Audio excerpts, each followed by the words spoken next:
y'all? Live Dogs MMA here, and we are back. We have another fight night coming up. Kind of a low confidence card for me. I do think this card's flying under the radar. There are some pretty good fights on it as far as spectators concerned. For bets, I was able to find a couple good spots, but overall, it's gonna be low confidence, I think. I'm more confident in my parlays than I am my picks because there were a few on here that I really like, and the other ones, man, we got a lot of unknown factors. We got a lot of debuts. We got a lot of 50-50s. So let's go ahead and get into it, and I'll tell y'all what I got. Okay, let's buzz it wide open. The first fight's gonna be Clayton Carpenter versus Lucas Rocha. What do you say, man? This is the first fight of the night. It has got me stumped a little bit. You got Clayton Carpenter, who I've been pretty impressed with, actually. I think this kid has got potential. Well, he's not a kid. He's a grown-ass man, but I think he has potential. I like his attitude. He's got that serial killer vibe, like that Rory McDonald kind of vibe going on, which is really cool. His nickname should be Clayton Patrick Bateman Carpenter, because that's who he reminds me of. He's got that like American Psycho kind of vibe. So, but outside of that, he had a pretty good win on the Contender Series. Looks like he's kind of like a low-key violent dude. And then you got Lucas Rocha. This guy, man, he throws it all. He's actually younger than Carpenter, but has almost 3 times the fights. And that worries me because I don't know a whole lot about Rocha, but I do know that he is crafty, he's tricky, he's got that dog in him, man, and he may be tougher. He may be a little more seasoned in there against Carpenter, and it worries me. But I'm gonna go with Clayton Carpenter because I've just seen more out of him. I feel like I can trust him more. I just feel like Clayton Carpenter is one of these Contender Series guys that is not going to flop, and a lot of them do. And I've mentioned how I usually don't pick them in these spots, but something about this kid just tells me he's got it all. He's pretty well rounded. So, and I think we're going to see him improved every time. So Clayton Carpenter for me. Next up, kind of the same thing here. We got Cody Haddon. He came from the Contender Series. He's going against Dan Argueta. I'm going to go with Cody Haddon because I do think that a style like Dan Argueta is something he has seen before in his short career. The wrestling and some of the pressure of Daniel Argueta will give him a little bit of trouble, but I think he's going to find that shot. And he's not too bad on the ground either, so I think Haddon's a pretty good pick here. Then we got Chris Barnett versus Junior Taffa. At first I saw Chris Barnett, Junior Taffa. I'm like, man, if Chris Barnett mixes it up and wrestles, he might win this fight. Then I realized, man, he's like 38 years old, hasn't fought in a year or two. Junior Taffa, if you're just going to stand up and box with him, he's going to box your head off. And I think Chris Barnett is going to be a step behind. Now, if he comes out and puts a wrestling clinic on, somehow he learned to wrestle, it's anybody's fight. But for me, unfortunately, I do think I'm gonna go with Junior Taffa. I like them both, but I know a lot of people like Chris Barnett, and I like the plus money on him, but I can't find myself to put a bet on it here. Then we got Themba Gorimbo versus Nico Price. This guy, this fucking Themba Gorimbo guy, I fade him every fight, and he finds a way to win. They're scraping the bottom of the barrel to get this guy wins and to get this guy fights. And I think they're running out because honestly, Nico Price, okay, let's get into it. Nico Price is kind of washed at this point, but his skill set is still more well-rounded. I mean, Gorimbo's trash, dude. This guy, I don't understand it. I'm sure he's a nice guy, and they're trying to promote him, the UFC Africa stuff and all that, but he's like basically a diversity hire at this point. Unless Nico Price is completely Tim Means out there, like y'all know I picked Tim Means. Y'all see how he did us. You're losing to Court McGee in 2024. Even though Court McGee, when I saw the weigh-ins, I was like, yeah, I made the bad pick. He just looked way better. Hopefully Nico Price is going to come out looking like that. Because I think Nico Price, if he's just even at half of who he is, this is his fight. And at plus 250, plus 200, I'm not confident in it, but I'm going to take Price as the dog here. I'm going to keep fading Themba Garimbo, and eventually it's going to pay off for me. So why stop now? I like Nico Price. I don't see why he can't win here. Then we got Jonathan Pierce, Pat Sabatini. Tough one, man. This is a tough fight. I think they both have similar skill sets. But who's got the more finishing ability? They're going to be wrestling. They're going to be in grappling exchanges. That could be even. The pressure by Pierce is great, but they both kind of lack in the hands. I feel like Sabatini will actually have more improved hands based on where he's training and his camp than Pierce will. I like Jonathan Pierce, and I hate to see him lose here. But if I'm going to take a shot on a dog, Pat Sabatini seems like one of the most live dogs on the card. Because in those exchanges, as good as Pierce is, he always finds a way to lose. He's been submitted before. I think Pat Sabatini could get a submission on him. I'm going to go with Pat Sabatini. He might be my most confident dog so far. Tomorrow, you guys know, parlays, I'll have everything out. I'm really leaning a live dog for Pat Sabatini here. But we'll see how it looks tomorrow. But yeah, Pat Sabatini for sure. Next up, CJ Vergara versus Razabek Temirov. Yeah, Temirov should win this. Watch this guy. That's all I'm going to tell you. Watch this kid. This dude is a badass, can do it all. Throws spinning kicks. I think Vergara is just going to be a punching bag in there. A tough one. And he may not even get finished, but he's going to get hurt. And you're going to see why this dude's in the UFC. These Uzbekistan guys are next up. Georgians were up. Kazakhstan's coming up. Just that whole general area, man, is full of killers. I've been saying it for a decade or two that some of the best athletes in the world come from that part of the world. So I'm excited to see him. Definitely the fighter to watch. If you're looking for like a general overall lock, it's probably it, man. Because a lot of these other ones are more dicey. So yeah, we're gonna go with Temirov. Next up, Chidi Njokuani versus Jared Gooden. I think this fight's closer than it looks. I'm not mad at somebody if they take Jared Gooden. Chidi is not a good nail. He's a good hammer, and he's not good.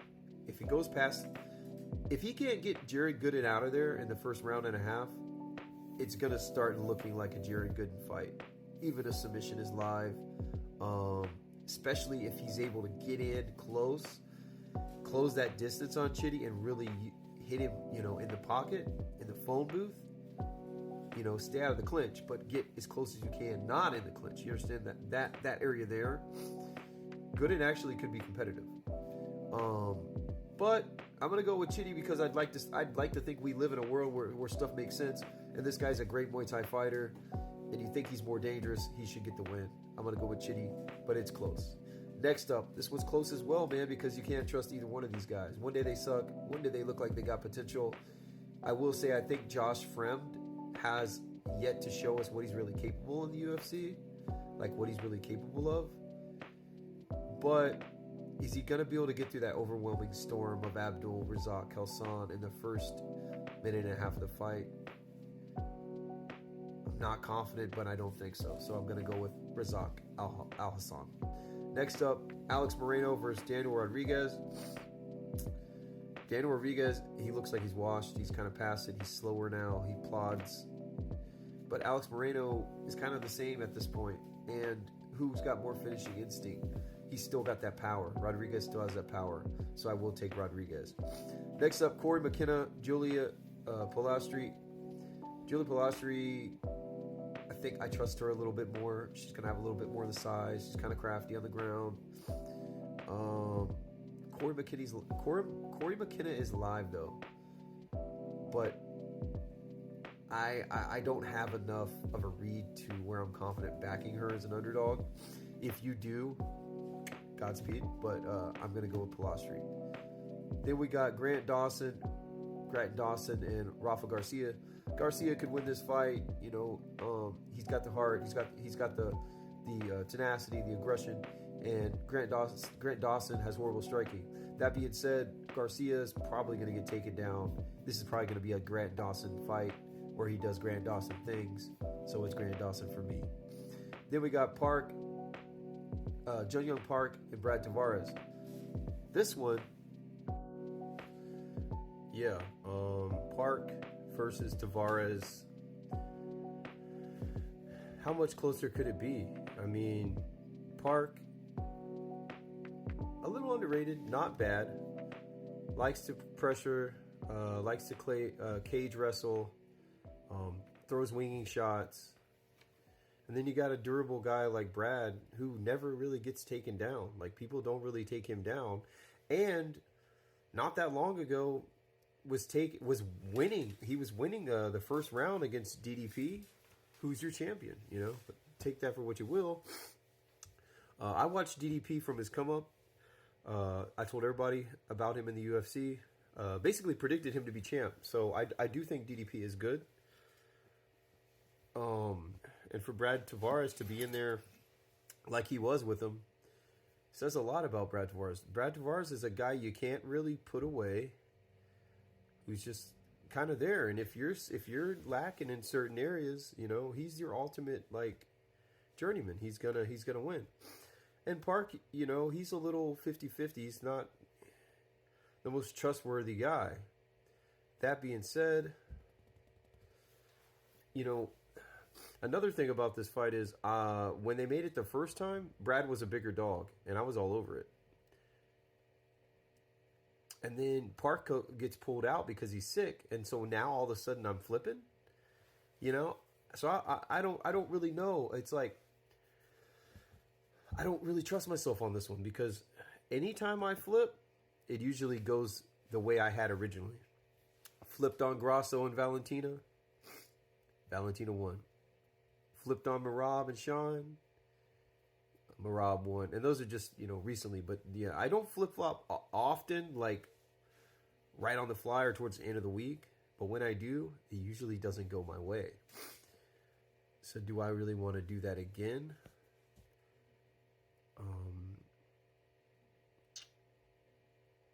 I'm gonna go with Park. I'm gonna go with Park. I think he's still, you know, in an all right spot in his career. Brad's had a lot of losses lately.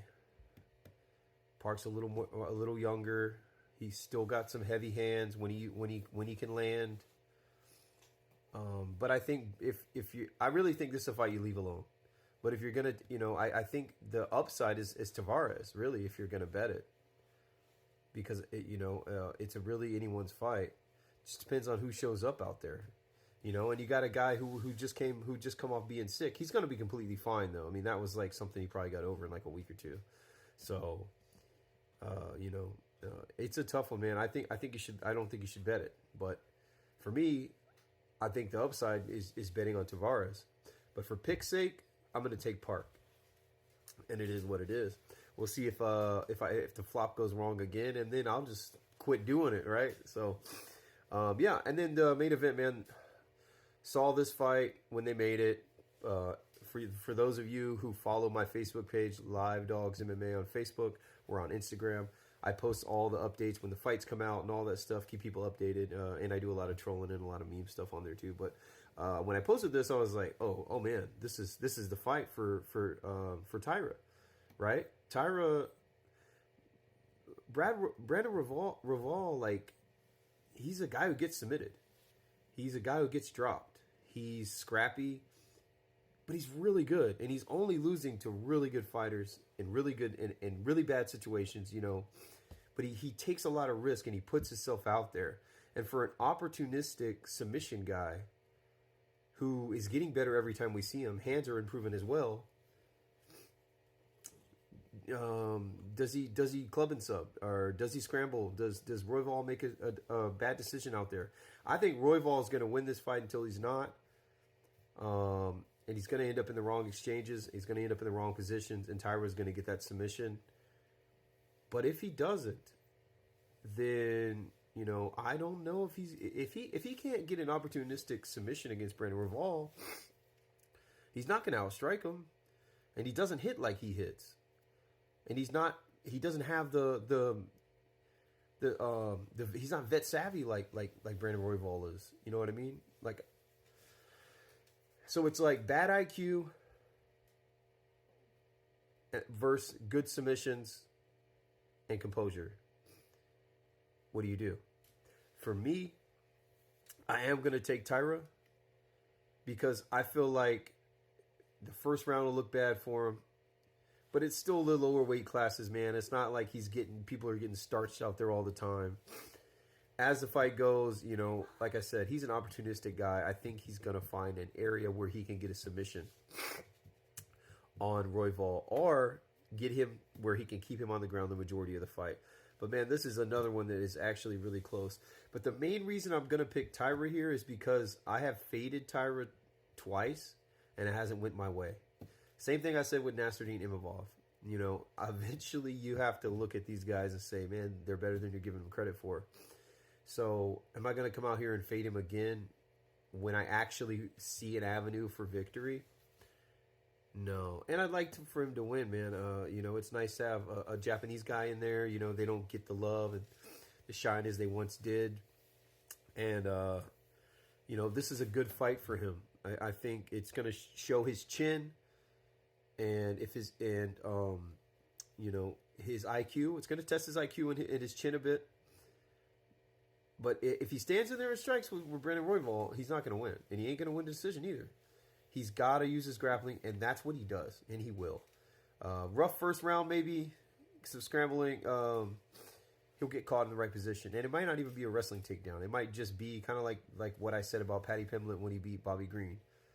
Something. It's just the fight, man. The kind of fight that Brandon Royval brings with that scrappiness, with that, you know, throwing things out there and hitting and missing and coming forward and trying all this stuff, you know, you're more prone to getting in a bad position that way. And if you get in a bad position more than once or twice, or probably even that, with Taira, if he is who we are supposed to think he is and how he's looked, he should be able to end this fight. So I think the over is a good bet. I really haven't looked at any props on this card, man. The last couple cards have not been good to me. So I haven't even given this one, you know, plus it's another fight night. But I'm going to have something. Let me really look at them. I will put those out for y'all tomorrow. Close fight, I'm going to take Taira. So, yeah, I like Temirov, the Uzbek guy. He should be on your parlay. And then Rodden, what's the name? Rodden, the Data One Contender Series guy. He's a good guy to parlay. But yeah, I'll get something for you guys. But so far I'm looking at them. As far as dogs, I like Pat Sabatini, probably my most confident dog pick here. And I think Nico Price is worth a look at as well. And on the lesser end, I am confident about Clayton Carpenter, but do keep in mind, if you came into this video kind of thinking you were going to go Rocha, don't let me sway you from that, because I haven't done all my research on Rocha. I haven't went back and watched all of his fights. You know, I've only seen bits and pieces, and I just did it, you know, recently. And look at the numbers. Look at how much experience this guy has. You know what I mean? But he is young. He fought. He's you know, hasn't been fighting, you know, the best competition. And I think Clayton Carpenter looks like a really good guy to keep your eye on. So, yeah. Anyways, that's it, y'all. Appreciate the love. Appreciate the hate. Appreciate the discourse. Let me know who you have in the comments below. Early morning, I'm going to drop my parlays, my props. And, yeah, man. And, hey, if y'all have any picks for me, let me know down below. And let's get rich. Let's get paid together. And until then, let's get paid. Toodles.